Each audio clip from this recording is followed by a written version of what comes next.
정신분석의 선구자 프로이트의 기준에 따르면 사람이 약간의 히스테리, 약간의 편집증, 약간의 강박을 가지고 있는 것이 정상입니다. 즉, 세상에 문제 없는 사람은 없습니다. 모든 사람이 어느 정도의 문제는 다 가지고 있습니다. 그러니 자신에게 문제가 있다는 것을 부끄러워하거나 부정할 필요가 없습니다.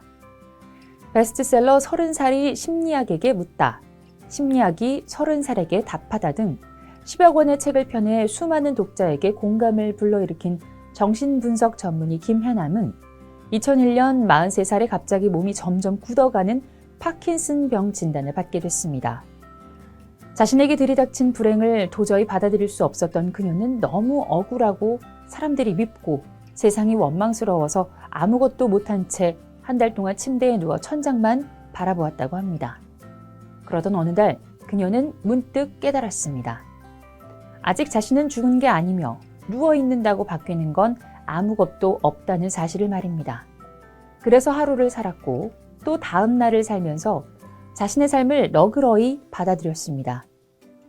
정신분석가 융의 표현을 빌자면 40에는 마음의 지진이 일어난다고 합니다. 저자에게도 40이 넘었을 때 파킨슨병이라는 지진이 일어났습니다.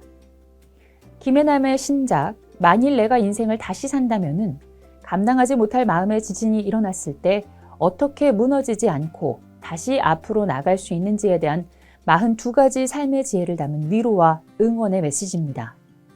저자는 이 책에서 그러한 위로와 응원을 하나의 문이 닫히면 또 다른 문이 열린다. 그러니 더 이상 고민하지 말고 그냥 재미있게 살았으면 좋겠다라는 문장으로 압축해 전합니다.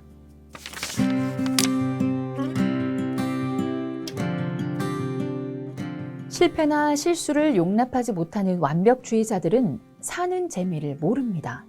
매일같이 높은 목표를 세워놓고 그것을 달성하기 위해 오늘을 다 바치기 때문입니다. 목표를 이루지 못했는데 도중에 삶을 즐긴다는 건 그들에게 있을 수 없는 일입니다. 놀고 싶지만 내일 볼 시험을 걱정하느라 놀 수 없는 학생처럼 말입니다. 모든 것이 완벽하게 준비되어야 움직일 수 있다고 생각하면 한 발자국도 움직이지 못합니다.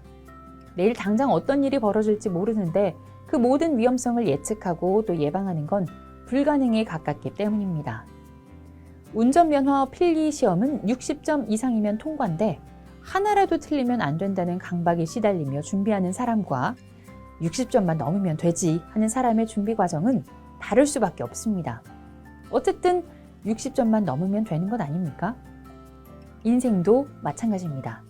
아무리 준비해도 완벽한 준비란 있을 수 없습니다. 저자는 운전면허 필기시험만이 아니라 모든 삶에서 더 이상 완벽한 때를 기다리지 말고 60%만 채워졌다고 생각되면 길을 나서보라 라고 말합니다. 사진가 앙리 카르티에 브레송은 이런 말을 남겼습니다. 나는 평생 생의 결정적 순간을 포착하기 위해 헤맸다. 그러나 인생의 모든 순간이 결정적이었다. 저자는 그 말을 마음에 새기며 자신은 완벽한 때를 기다리지 않는다고 말합니다.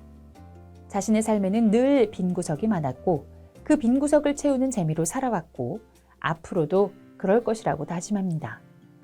삶은 가면서 채우면 되고 그 모든 순간이 결정적 순간입니다.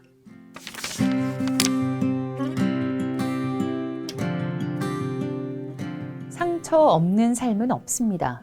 그리고 우리는 상처에 직면해 그것을 이겨내려고 애쓰면서 조금씩 단단해져 갑니다. 굳은 살이 박이면 소소한 아픔들은 그냥 넘길 수 있게 되는 것처럼 말입니다. 그리고 굳은 살이 있어야 더 큰 상처가 왔을 때도 그걸 이겨나갈 힘이 생깁니다. 하지만 상처를 계속 피하게 되면 굳은 살이 생기기는커녕 아주 조금만 찔려도 죽을 것처럼 아파하게 됩니다. 그렇게 되면 일상생활이 버거워집니다. 아주 사소한 일까지 모두 상처라고 말하면 삶은 문제 덩어리가 되어버립니다. 왜냐하면 상처를 입었다는 것은 누가 나에게 어떤 위해를 가했다는 뜻이 되기 때문입니다. 즉 상대방을 가해자로, 나를 피해자로 만들어버립니다. 내가 조금만 노력하면 고치고 해결할 수 있는 일들이 내 힘으로는 해결 불가능한 문제로 변해 정시적 치료가 필요한 일이 되어버리는 것입니다. 샤워하다가 보면 문득 팔에 긁힌 자국을 발견할 때가 있습니다. 언제 긁혔는지도 모를 이 자국을 보면 그제야 어디서 이랬지? 라고 생각합니다. 그런데 그때뿐입니다. 시간이 지나면 자국은 없어지기 마련이고 자신도 그냥 잊어버리게 됩니다. 어쩌면 현대인들이 무분별하게 상처라고 말하는 일들이 그 자국일 수 있습니다. 저자는 스쳐 지나가고 그냥 넘어갈 일까지 굳이 상처라고 말하며 인생을 복잡하게 만들지 않았으면 좋겠다고 말합니다. 상처와 상처 아닌 것들을 구분짓는 것, 그것이 상처로부터 자유로워지는 첫걸음입니다.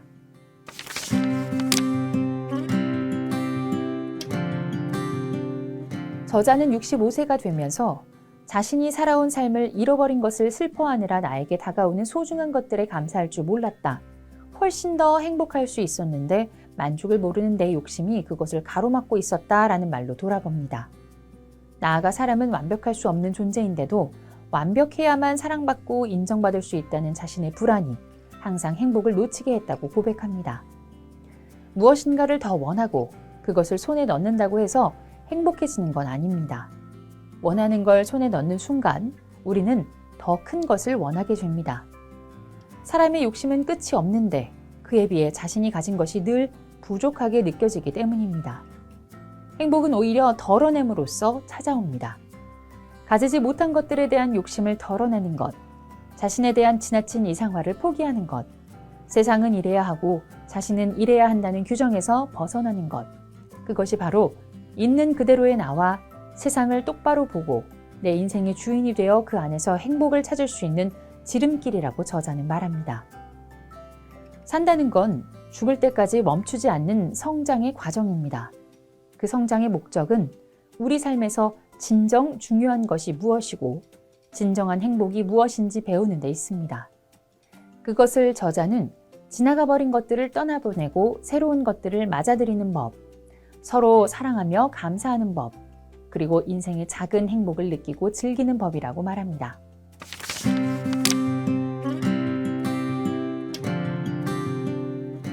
살아갈수록 인간의 어두운 면을 마주할 기회가 늘어나면서 중년의 나이에 이르면 세상에서 가장 무서운 건 바로 사람이다 라는 말을 하게 됩니다. 무섭게 돌변할 수 있는 이웃으로부터 내 가족을 지키기 위해 항상 경계를 늦추지 않고 아이들에게 세상은 위험하고 무서운 일로 가득 차 있으니 사람을 쉽게 믿으면 안 된다고 주의시킵니다. 이런 상황에서 저자는 다음과 같이 묻습니다. 당신이 만약 사람을 믿지 않고 의심하면 배신당할 일은 줄어들 것이다. 하지만 사람을 믿지 못하면 고립되고 외로워질 것이다. 그런데 사람을 믿으면 세상은 살만한 곳이 된다. 당신은 무엇을 선택하겠는가? 라고. 이 물음에 대부분 사람은 사람을 믿으면 안 된다고 답하면서 선생님은 사람을 믿느냐고 반문했다고 합니다. 그 반문의 저자는 사람을 믿는다고 답합니다. 사람을 믿으면 일단 마음이 편합니다. 의심하느라 촉각을 곤두세우고 전전긍긍할 필요가 없기 때문입니다. 그렇다고 무작정 모든 사람을 믿을 수는 없습니다. 중요한 건 어디까지 믿느냐 하는 범위, 즉 한계의 문제입니다.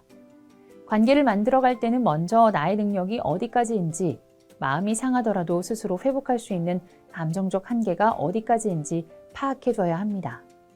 그리고 그 한계선을 기준으로 아무리 가까운 사람이라고 해도 내 삶이 망가질 것 같을 때에는 미안하지만 더는 도와줄 수가 없다라고 말할 수 있어야 합니다. 끝까지 사람을 믿고 더불어 살기 위해 해야 할 최소한의 장치가 바로 한계 설정입니다.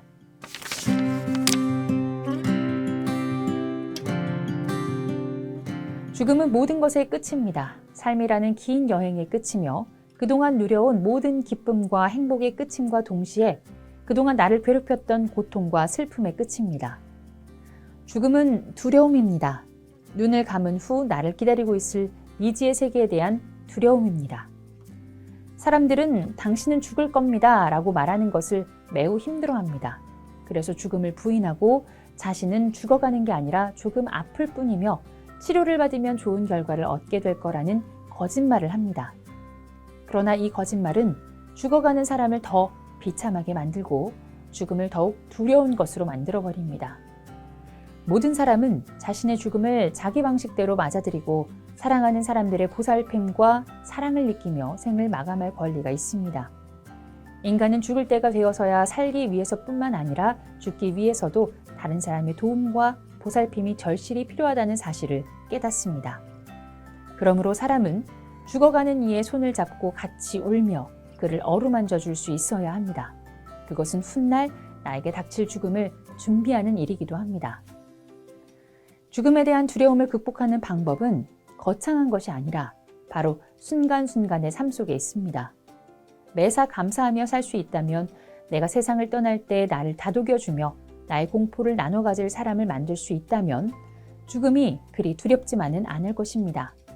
그렇게 되면 죽음은 내 인생을 최종적으로 완성하는 과정이 될 것입니다.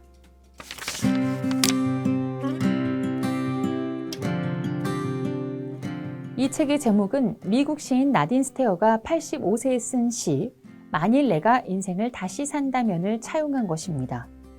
저자는 그 시를 이 책의 첫 장에 싣고 있는데 만일 내가 인생을 다시 산다면 이번에는 용감하게 더 많은 실수를 저지르리라. 느긋하고 유연하게 살리라. 그리고 더 바보처럼 살리라. 매사를 심각하게 생각하지 않을 것이며 더 많은 기회를 붙잡으리라 라는 내용은 이 책의 전체 내용을 압축한 것이라고 할 수 있습니다. 열심히 살아온 당신은 충분히 즐겁게 살 자격이 있다는 저자의 응원과 격려가 하루하루 잘 버텨내고 있지만 가끔은 힘들고 외로운 사람들에게 견실한 위로가 되어줍니다.